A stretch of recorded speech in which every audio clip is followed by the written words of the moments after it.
Good afternoon, everyone, and welcome to Girls Night Live. Thank you for coming back and spending another afternoon with us. We're coming live this afternoon from Atlanta, Georgia, and we're bringing in Emily Foley, seasoned magazine article writer for Marie Claire, US Weekly, Allure, Glamour, and also TV host. So without further ado, I'm going to introduce you to Emily Foley. Take it away, Emily. Thank you so much, Peg. I so appreciate you introducing me. And hi, everybody. Even though we can't talk yet, I see a lot of your faces and it's very exciting to be here with you. So as Peg said, I am a freelance journalist. So I have been writing for magazines for more than 15 years, and I've been doing TV for about 8 or 9. So what's exciting about me being able to share with you my insight on pitching yourself to the media is I can actually come at this from 2 ways. First of all, I have been pitching my story ideas to editors as a freelance writer for a decade and a half. I've been pitching my TV segment ideas to producers for so many years, but then also as a freelance writer, I am constantly getting pitched from publicists and brands as well. So I'm also getting those pitches to my inbox and have a lot of experience about which of those pitches are working, what's not. So I feel like I have a lot of insight for you guys. So let's jump right in. If as I'm talking, you have any questions, feel free to put them in the chat. I think I'm probably going to handle most of those at the end. And that way we can kind of go through and it doesn't derail me from what I want to talk about. And then I can catch those questions at the end. But I definitely want this to be interactive. Please write down your questions, put them in the chat right away so we can get to those, because I certainly want to answer specific questions that you have as well. So I have my notes here to make sure that I do not forget anything, because I have lots of insight that will hopefully be very valuable to you to share. So feel free to grab a pen and notebook if you want to take notes as well.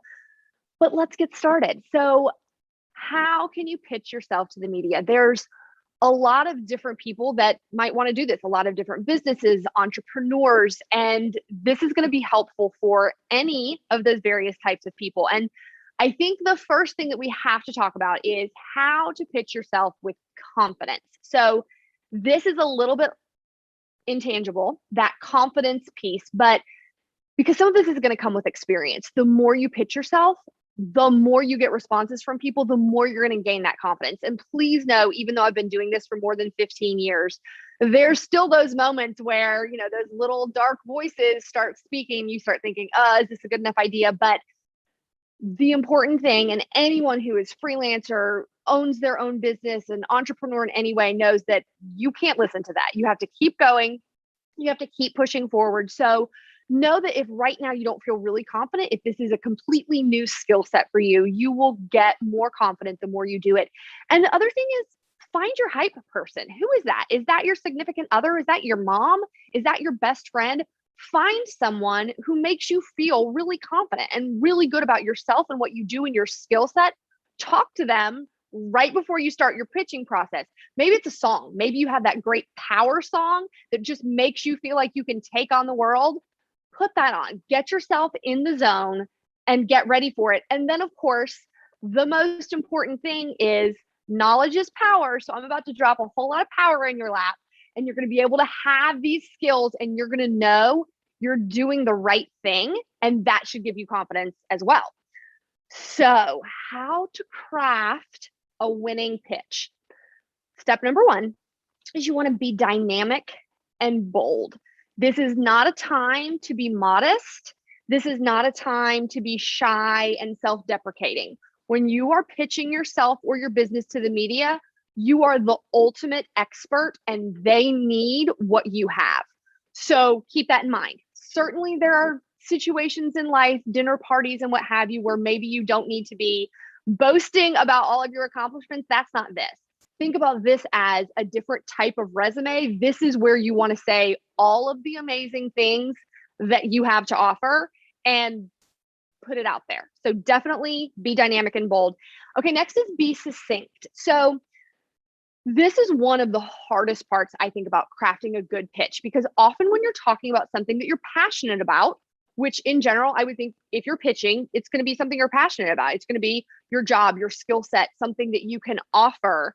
We get kind of wordy because we have a lot to say about it because we're very passionate about it. But long emails are hard for people to read through. You have to understand that people in the media, whether they're writers, editors, producers, they get so many emails every day and the words bog them down. I can't tell you how many times I have sent what I thought was a really great pitch, and the response I get makes it very clear that either I did not communicate well or they just didn't even try to read the email because the response has absolutely nothing to do with what I said. It doesn't answer a direct question I have asked, what have you. So succinct is so important. So you're going to start, you're going to write your pitch, and then you're going to edit your pitch. You're going to go through and you're going to look for words you can eliminate. You're going to look for entire phrases and sentences that you can eliminate. You want this to be a skeleton. It needs to be a really great skeleton. It needs to convey what you're trying to convey, but this is not for all the bells and whistles. You need to make it succinct so people can get through it and know who or what you're pitching. So next you want to think about the formatting. So this is another thing. You need to catch their eye when they're reading. A lot of time they're going to be scanning the pitch email. So think about what words should be underlined. Think about what words should be bulleted. What words should be in bold. Formatting is very important because if it's just one long chunky paragraph, it's going to get lost. Even if you're saying that you have discovered the cure for cancer, that's going to get lost. But I have discovered the cure for cancer perhaps should be in all bold. So think about the most important information and make sure in the formatting that that is very clear. But in general, utilize bold, underline, italics, definitely bullets. Bullets are a huge one, but no huge chunks of words, big long paragraphs. This is not a novel. This needs to be succinct and your eye really needs to be caught when you're looking at it. So pictures, use pictures. A picture is worth 1,000 words. I cannot tell you how many times I get an email from a professional publicist telling me this is the most beautiful packaging ever. You're going to love this dress, the beautiful florals, and that's it. Just words. There's no picture of the item. And for me, so I write about fashion and beauty and lifestyle products. The picture is huge. You have to think about some magazine spreads. The entire page is just based on what it looks like. It's a page of florals. So obviously what things look like are important. The other thing is if you're pitching yourself, what you look like is really important because you have to think about every angle the media covers things. If you are an African-American woman, then it's possible that you're pitching something. They know they're doing a series in February featuring African-American female doctors, and that's what you are. You better put your headshot in there. So they know that you could be a fit for that. So pictures are worth 1,000 words. Definitely write some things, but definitely put pictures. And I'll touch more on this in a few minutes, but no attachments. Actually put the image inside the email so that people can see it as they're reading. Pictures, pictures, pictures. So important.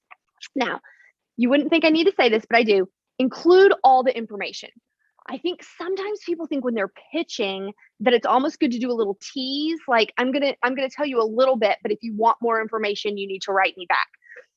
That's not good. That's not the way you want to do it. So once again, as a writer, if I get a pitch, I might want a little more information, but I'm not quite ready to email you back about it yet. I want to see if this could be fitting for an article that I'm working on.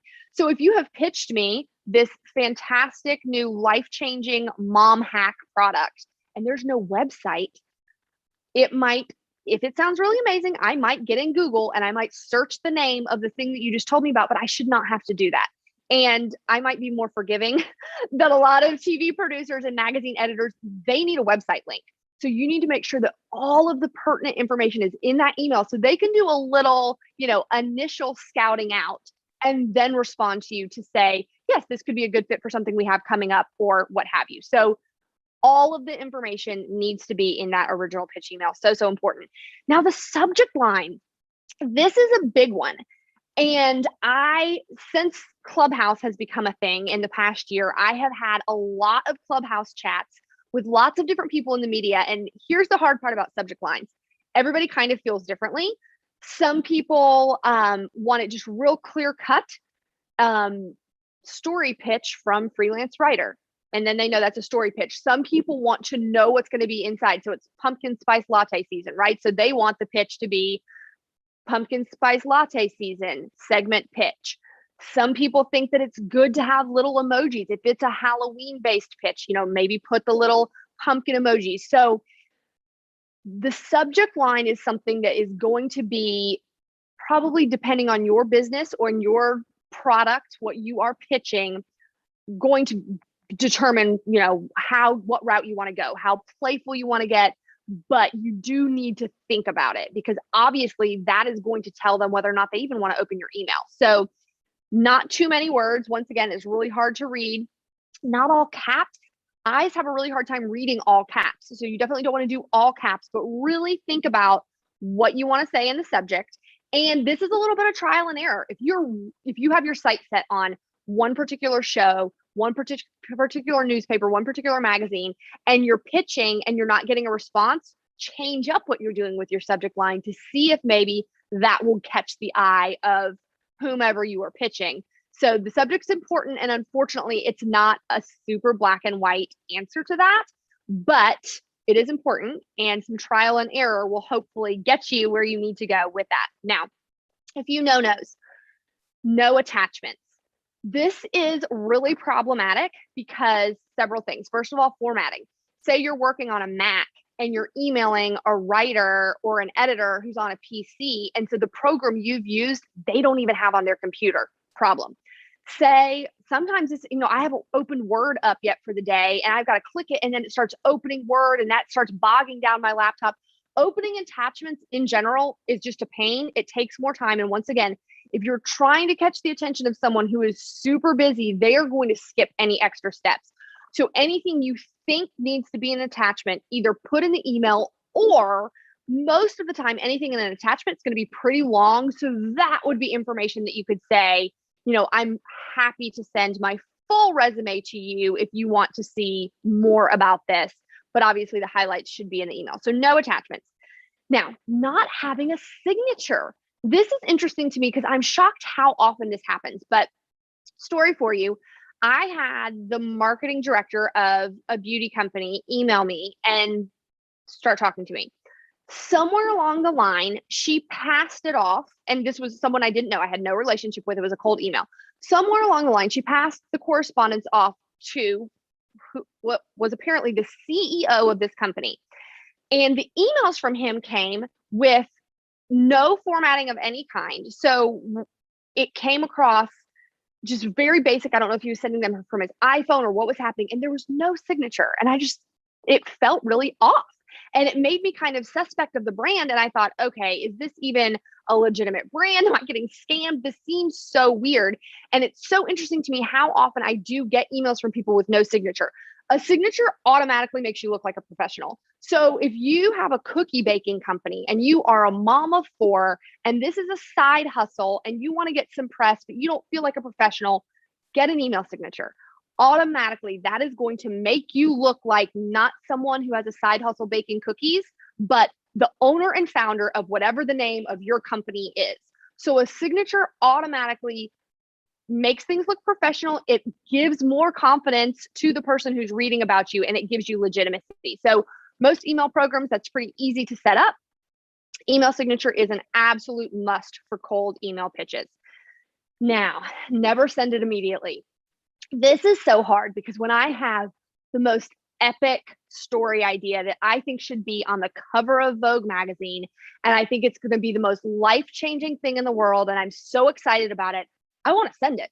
I'm excited about it. I have all of this energy. I've put the pitch together. I want to hit send. It can be very hard to fight that excitement, but it is so important not to hit send immediately. You need to walk away. You need to hit save and not look at that for a minute and come back to it, because typos are going to kill you. Here's another thing that happens all the time. I am on a lot of press lists for big beauty companies. So the publicists write the email, they draft it somewhere, and it says, "Dear X," and then it's the pitch. And then they get busy and excited and they send it, and it comes to me and says, "Dear X." Now, I know that they're sending, I don't think this is a personal pitch to me. It's this mega beauty brand. I know they're pitching it to every beauty writer and editor in the world. I'm not offended, but it does make them look a little less professional. And you never know the mood you're going to hit somebody in. It could really turn somebody off if you have that Dear X. And that's an easy thing, if you're sending a whole lot of pitches, to miss. But if you walk away and then reread it, you're going to see that and you're going to go, oh, I've got to put her name in. This is Gina. Dear Gina, let me get rid of this X. Typos, way at the beginning of my career. I was very excited about a story idea. I hit send and I was pitching a national magazine. It was before I wrote for any national magazines. I was very green, fresh out of college. And this amazing editor, I so appreciate him doing this. He wrote me right back and he said, Dear Emily, I appreciate your ideas. However, I can tell you are young and inexperienced because of this typo and this typo. And if you're trying to you want to write for me and you're showing me that you're a sloppy writer. And I mean, it was like a dagger to the heart, but here I am 15 years later telling you guys about that. It made an impact and it made me realize, take your time, take the breath, take a couple of beats, reread it, make sure those typos aren't in there, because once again, you're talking about trying to catch somebody's eye. You want to look like you have got this buttoned up. And of course things happen, but if a quick reread can make sure that it's not quite as sloppy, that's so, so important and will go very far. Now, another no-no is a double negative here. Don't not be ready for the response. I'm always amazed at when I'll have these entrepreneurs email me about some new product that they have launched and it's really cool and I'm ready to write about it. I have a website, a story I'm already working on. It's perfect for that. I write them back and say, this is amazing. I'm so glad you got in touch with me. This is perfect for this story that I'm writing for this national website. Will you send me a high resolution image of your new perfume? And they don't have a high resolution image of their perfume. So whatever it is, if you are a dermatologist and you want to start getting press and you email the producer of your local news show and they say, yeah, we were actually looking for a dermatologist. This is perfect. Can you come in next Tuesday? And you're like, ugh, I'm completely booked with patients for the next 6 months and I don't have any way to rearrange that. That's a problem. So don't not be ready for the response. If you're offering something, be ready to deliver everything that the media may ask you in response to your pitch. So, where to send your pitch? This is a really big deal, obviously, because you've gotten this perfect pitch. Now, who are we sending this to? How are you going to find them? How are you going to make sure you're sending it to the right person, to the right email address? Now, this is where some sleuthing sometimes can be involved. I have to say, I deserve like an honorary FBI badge. What I have done through the years to find people's email addresses, it's a lot easier now than it was 15 years ago, thanks to the massive amount of information on the internet. But I have done all the things to try to discover someone's email address. So I have some tricks for you. I'm going to share them with you. But first, let's talk about who you're going to email. If you are, let's say that you're a chef and you are pitching healthy after school treats for moms. That's your pitch. And you pitch that to the finance editor of Bloomberg TV. That's a waste. You've wasted your time. You've wasted their energy. You need to make sure this is going to the right person. So you don't want to get this perfect pitch and just throw it into the wind. You want to target this specific person. So if you're pitching a magazine, get the magazine. That's another huge thing, is I can't tell you how obvious it is if you don't know the publication that you're pitching. So if you're pitching a topic that they would never write about, you don't need to go for that magazine. But this is the right magazine. You're the perfect person to be in this. Look at the masthead and see who you need to be talking to. Do you need to talk to the features editor? Do you need to talk to the beauty editor? Do you need to talk to the recipe editor? Whatever your expertise is, find the right person. And then you need to find their email address. So LinkedIn, your absolute best friend. I'm on LinkedIn constantly. And I have the free membership. I think a lot of the time people are worried when it comes to this that you're going to have to pay to use some sort of database. I have paid for LinkedIn in the past, but I have not had a membership for it in a while. I just use the basic, what's available for free, search terms, find who you're looking for. Once you do, you have to figure out their email. address. You have to figure out, what the format is. So obviously a lot of companies we know is going to be first name underscore last name at whatever company. Sometimes it's first name period last name at whatever company, first initial last name. We know those things. So trust me when I say to you, sometimes I have not been able to find someone's email address right out. So I just try all the things. I literally try every single format there is until it doesn't bounce back. And then I know I have found them. Now, is that the most efficient way? 100% no. But if you're trying to find someone, that is something you can do. How scrappy are we going to be to figure out how to get in touch with who we want to get in touch with? But LinkedIn's a great place to start. Find the name of the person you're looking for and then start searching online. If you are going to email a producer at a TV show, that's usually easier because you can go to the website and you're going to find something, even if it's not the producer, which it's never going to be. The producer's emails are never on the website, but the sales team is and the marketing team is. So you can at least see what the format of their emails are and then apply that to the name of the person that you want to use. Now, another great resource is Muckrack. So for those of you that don't know what that is, it's muckrack.com, Muckrack. And it is a huge database full of every type of media, newspapers, magazines, websites, TV shows, all the things, local, national, and it's lists of all the different people that work there. Now, it is membership based, but this is a huge, I really hope that me telling you guys this, that somebody at Muckrack doesn't hear this and they don't change it, because I have a workaround to where you don't have to sign up for their very expensive membership. What I do, let's say I want to find somebody at Entertainment Tonight, a producer at Entertainment Tonight.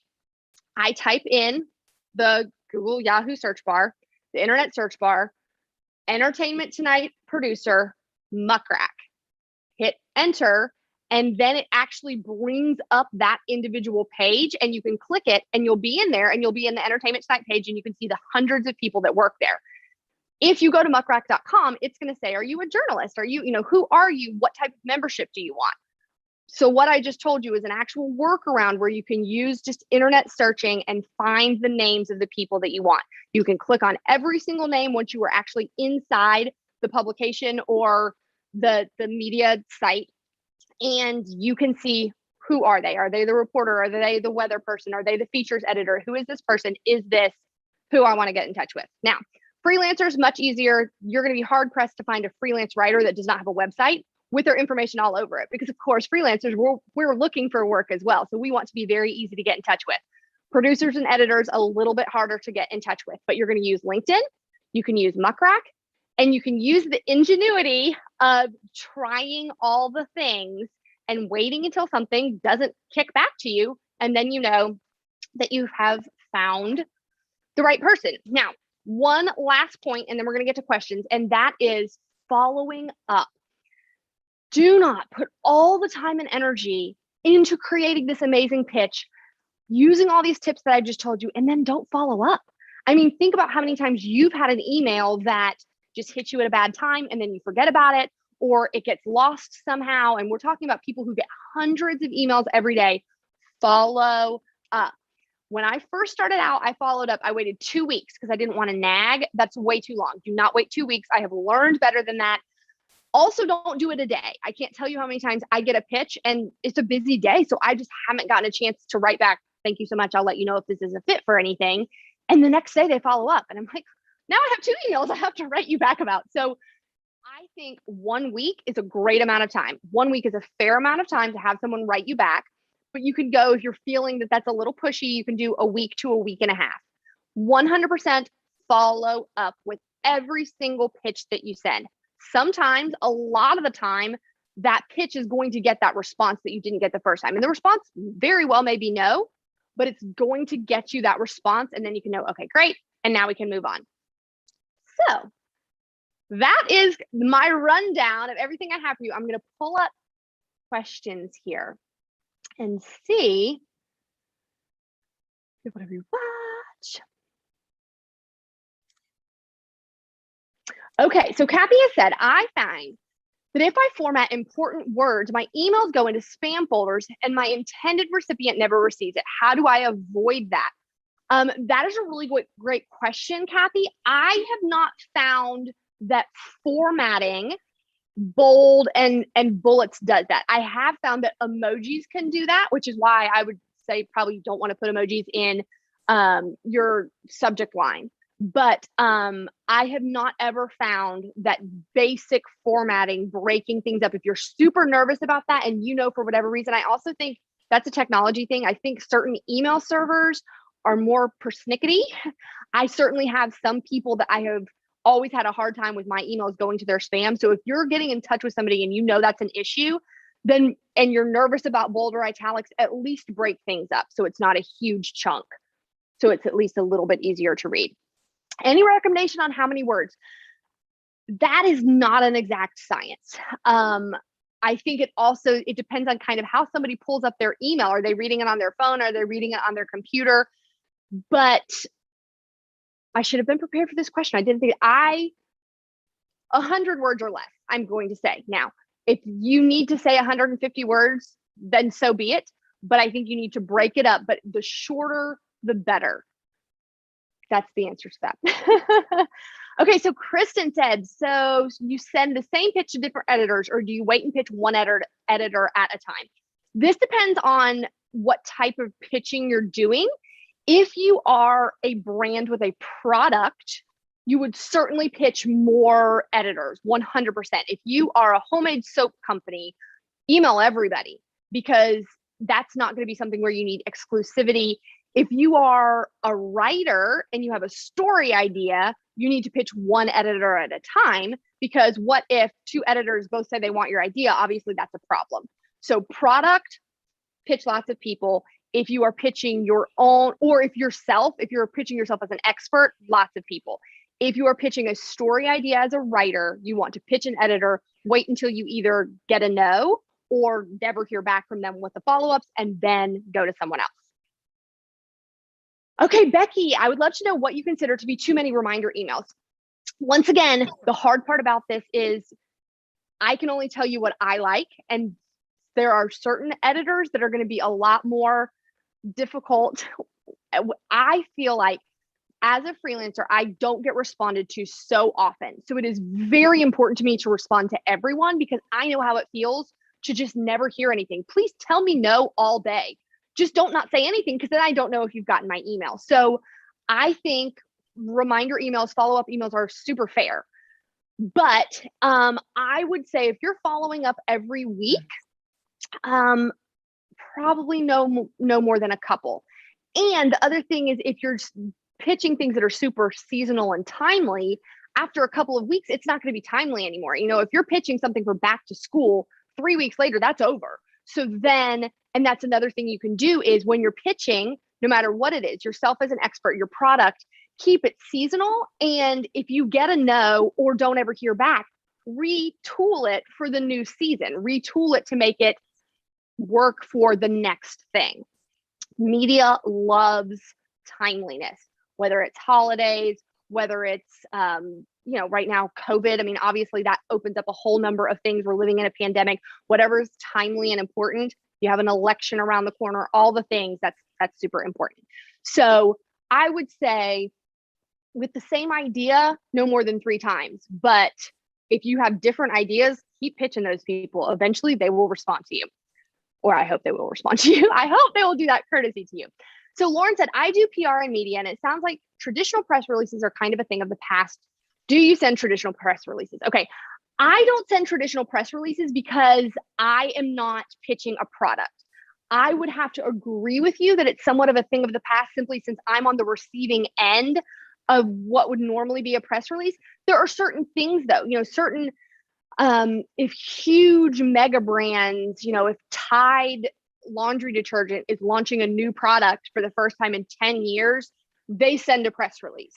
Whereas if, a smaller fashion brand just is launching their fall collection, which we know is coming anyway, it's not going to be a press release. But I would say in general that it's okay not to craft a press release. You can be a little more conversational. You can put those pictures in. But once again, that's also if you're talking a little bit more lifestyle, if you're coming to a freelancer like myself, if you're going to a newspaper or a massive news organization about something super serious, hard news, you're probably going to want to go the press release route. So that is all the questions I have here in the chat. Does anybody have either any questions they want to drop in the chat, or at this point, we can take you off mute if you want to speak and ask me verbally any questions, because I definitely want to give you that opportunity before we wrap up. That's great. We're going to stop our live streaming and we'll just go into our private